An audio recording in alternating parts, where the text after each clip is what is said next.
I'm an American who visited Cuba last year. They've been in my thoughts quite a bit because of the recent Maduro situation in Venezuela and the comments that Cuba may be next. Since a lot of Americans have never seen Cuba with their own eyes, I'd like to share what I observed while I was there.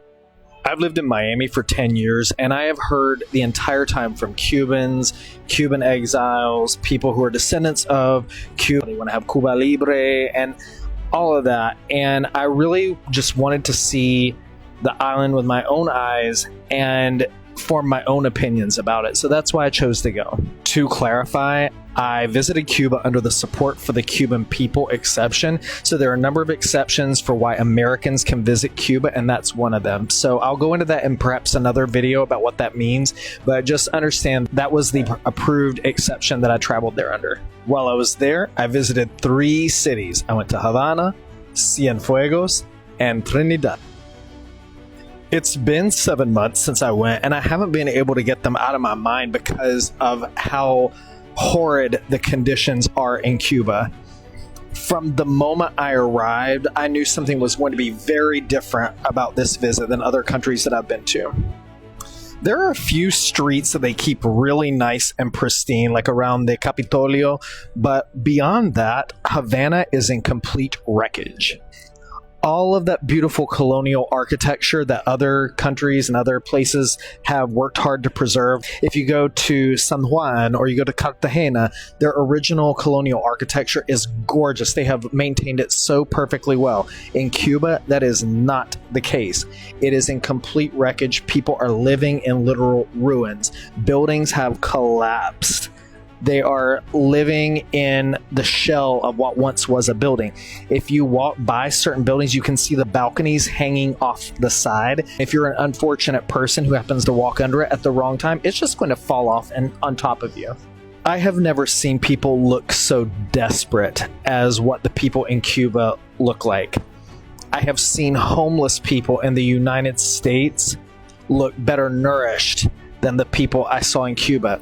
The second you step out on the street, you are immediately swarmed by 10, 15 people begging with urgency for the smallest little morsel of food or a coin or pleading to get something for their child. It is just horrendous. And I know they're genuine because their faces are sunk in. They look like death. People are eating out of the trash. There are rats all over the place. There are mounds of trash just sitting in the middle of the street. Human excrement, rats, just complete filth and horrid conditions on every corner. Disease is rampant. They often can't get potable water. Actually, if you are traveling there, sometimes if you buy bottled water, it's actually the water that will make you sick. They've just changed the top on it. And I got traveler's diarrhea that lasted for 3 weeks after I returned because I accidentally had some water from there. There are daily blackouts and power outages. Since I went on the support for the Cuban people exception, I'm not allowed to stay in hotels or any government-run facilities. So that means that I had to stay in the home of Cuban people or in a Airbnb that's owned by a Cuban person.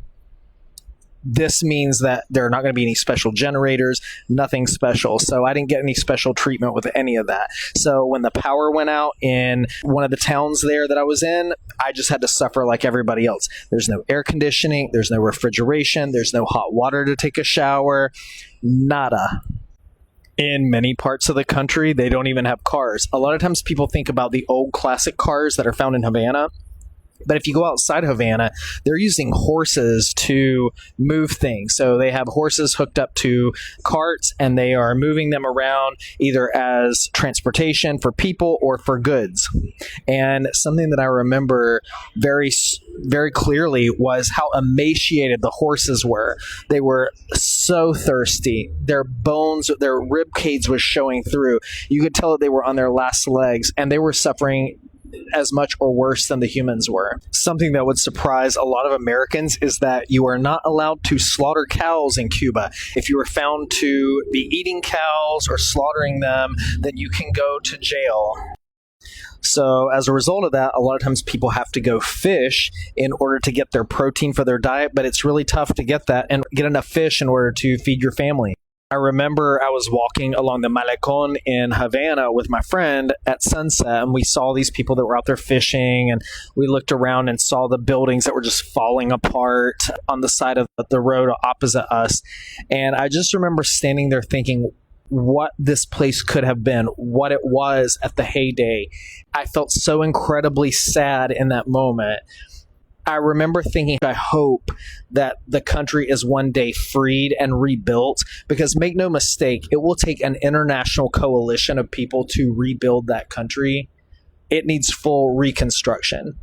Because of that, I have to believe that anything is better than what they are being subjected to right now. If they become an American territory, if they have self-governance, whatever that looks like in the future, anything is better than what they are dealing with presently and what they've been subjected to for decades before, during the period of communism that they've had.